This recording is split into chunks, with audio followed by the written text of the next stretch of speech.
From Cara Delevingne and Dane DeHaan having no chemistry in Valerian, to Jesse Eisenberg's terrible portrayal of Lex Luthor in Batman v Superman. These are the actors who completely ruined the whole movie they were in. For starters, there's Cara Delevingne and Dane DeHaan in Valerian and the City of a Thousand Planets. You know it's a problem when most reviewers agree that the main problem with the movie is its casting. That's exactly the problem that this film suffers from. Most fans agree that Cara and Dane were painfully miscast in their roles. The two shared absolutely no chemistry whatsoever, and it didn't help that they were quite literally the main stars, so most of the scenes involved the two of them. Another fan mentioned how Ethan Hawke is the only actor who did a good job in this movie. Cara and Dane not only looked too young for their parts, but they also didn't have the on-screen presence to deliver the film's rich dialogue. Plus, considering the film wants us to believe that the characters are supposed to be pilots is even more hilarious. I mean, you seriously expect people to believe they can fly planes when they barely look old enough to have gotten their driver's licenses? Sadly, despite having an interesting script and setting, the film barely managed to break even. It had a total worldwide gross of around $226 million.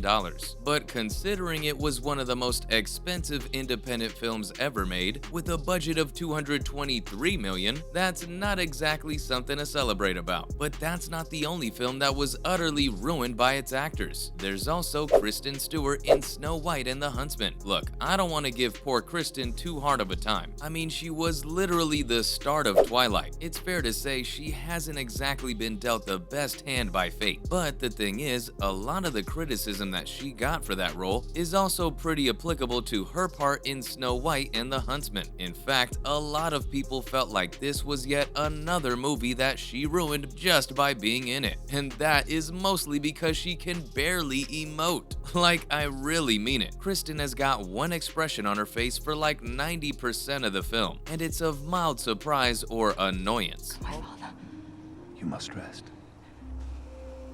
we have rested long enough.